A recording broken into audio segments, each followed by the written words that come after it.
మాకు కూడా తెలియకుండానే వస్తుంది, తెలియకుండా వెళ్ళిపోతుంది. మా మైకంలో ఏం చేస్తాం మాకు కూడా తెలియదు. పోతరాజు అంటే కూడా చాలా ప్రాబ్లమే. దగ్గర దగ్గర 12 years అవుతుందండి. నేను ప్రేమరాజ్ అని చెప్పి ఆయన 41 years వేసాడు, పెద్ద మనిషి ఆయనతో పాటు నేను ఒక 3 years వేసిన. దాని తర్వాత ఆయన కొంచెం హెల్త్ ప్రాబ్లం వల్ల మేము మా ఫ్రెండ్ సాయి చేస్తున్నాం. మేము చిన్నప్పుడు అందరూ వాళ్ళు పెద్దవాళ్ళు వేస్తుంటే ఒక ఫీలింగ్స్ ఉండే, మేము బి వేస్తే ఎలా ఉంటుంది ఎట్లా ఉంటుంది అని చెప్పి. మేమైతే ఇప్పటిదాకా వేసినాం కానీ ఏం ప్రాబ్లం రాలేదు, ఏం లేదు. ఆల్మోస్ట్ మంచిగా సక్సెస్ అయినాం. మేము అమ్మవారి దైవనతో మేము మంచిగా పోయి మంచిగా వస్తాము.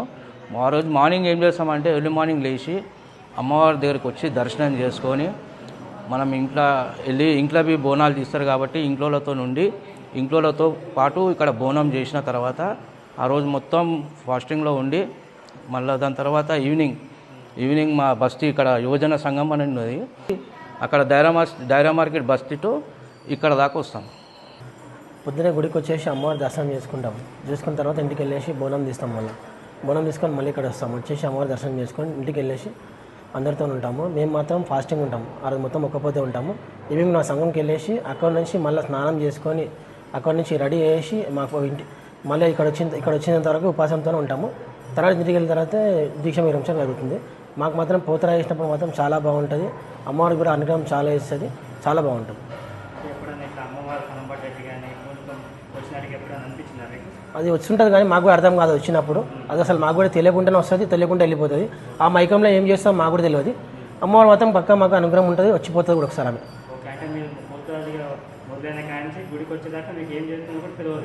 తెలియదు. అమ్మవారి దీక్షలో ఆమె దీక్షలో కాన్సర్ట్లోనే ఉంటాం మేము. ఆమె దర్శనం కావాలని కోరుకొని వస్తాం మీకు అంతే.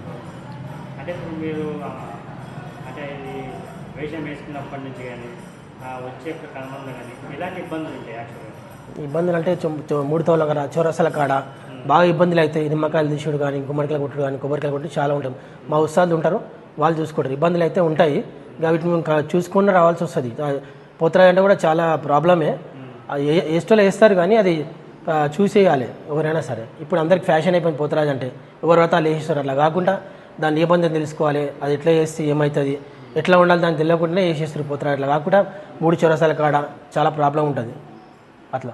ఓకే, ఇప్పుడు మీరు మధ్య తిప్పుకుంటూ వస్తూ ఉంటారు కదా, అవి కానీ నిమ్మకాయలు పెట్టుకోవడం వల్ల కానీ ఈ గజ్జలు ఇవన్నీ ఉంటాయి కదా, మీకు అప్పటిదాకా ఇలా ఆ పెయిన్ అనేది తెలియకుండానే ఉంటుందా? మేము ఎప్పుడైతే స్నానం చేసుకొని పసుపు బయటకు అవి కట్టుకు వెళ్తామో అప్పుడు ఏముండదు కానీ గుమ్మడికాయలు కొట్టుడు కానీ కొబ్బరికాయలు కొట్టి చాలా ఉంటుంది. మా ఉత్సాహాలు ఉంటారు, వాళ్ళు చూసుకుంటారు. ఇబ్బందులు అయితే ఉంటాయి, వీటిని మేము చూసుకుని రావాల్సి వస్తుంది. పోతరాజు అంటే కూడా చాలా ప్రాబ్లమే. వేస్టోలో వేస్తారు కానీ అది చూసేయాలి ఎవరైనా సరే. ఇప్పుడు అందరికి ఫ్యాషన్ అయిపోయింది పోతరాజు అంటే, ఎవరి వ్రతాలు వేసేస్తారు. అట్లా కాకుండా దాని నిబంధన తెలుసుకోవాలి, అది ఎట్లా చేస్తే ఏమవుతుంది, ఎట్లా ఉండాలి దాన్ని తెలియకుండానే వేసేస్తారు పోతరాజు. అట్లా కాకుండా 3 చౌరసాల కాడ చాలా ప్రాబ్లం ఉంటుంది అట్లా. ఓకే, ఇప్పుడు మీరు మధ్య తిప్పుకుంటూ వస్తూ ఉంటారు కదా, అవి కానీ నిమ్మకాయలు పెట్టుకోవడం వల్ల కానీ ఈ గజ్జలు ఇవన్నీ ఉంటాయి కదా, మీకు అప్పటిదాకా ఇలా ఆ పెయిన్ అనేది తెలియకుండానే ఉంటుందా?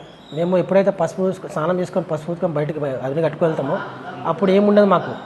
నిమ్మకాయలు ఇబ్బంది ఉంటాయి, అప్పుడు ఏమనిపి మొత్తం విషదర్శనం అయిపోయిన తర్వాత అన్ని తీసిన తర్వాత దాని తర్వాత ఉంటుంది. అప్పుడు పెయిన్స్ కనిపిస్తాయి. అప్పుడు ఏమో ఇరగలగడం ఏమంత పెయిన్స్ ఏమనిపి తర్వాత తెలుస్తుంది దాన్ని.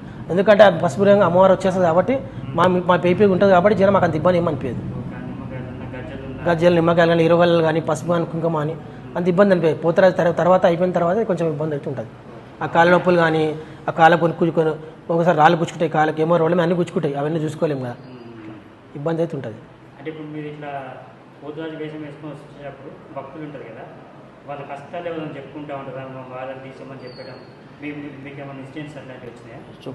చెప్పుకుంటారు వాళ్ళు. ఎట్లా అంటే అరే కొట్టు మమ్మల్ని కొట్టు, మా మీద ఏమైనా ఉన్నదా లేదా పోతుంది మాకు మీద పడి మరి కొట్టు అని చెప్పి కొట్టించు. కొంతమంది ఇంట్లోకి తీసుకెళ్తారు.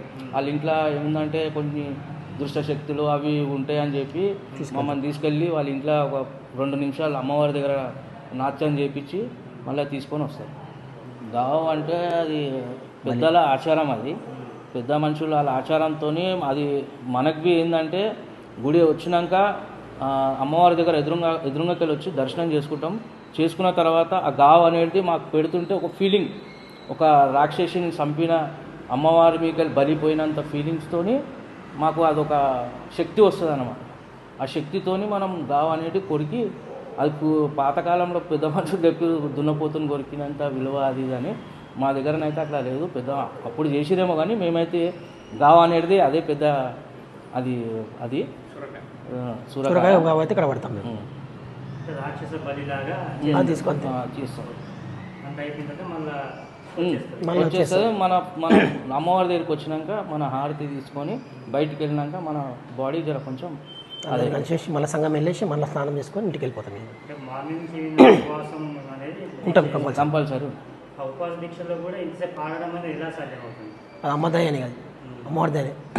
ఆమె తలుచుకుంటూ ఉంటాం కాబట్టి ఇక ఆమెనే చూసుకుంటాం అంతా. కాబట్టి మా దగ్గర నియమంగా నిష్ఠతో ఉంటాం కాబట్టి ఆమెనే మాకు చూసుకుంటాం అంతా. అంటే ఎన్ని రోజులు ఉంటుంది నిష్ట అనేది? మేము ఒక వారం నుంచి పాటిస్తాం. ఫస్ట్ వారం ముందు నుంచి అయితే నిష్ట పాటిస్తాం. సపరేట్ ఉండడం కానీ సపరేట్ పడుకోవడం కానీ ఇట్లా అక్కడిక్కడ ఓడు అవి ఏముండేవన్నీ అన్నీ చూసుకుని ఉంటాం.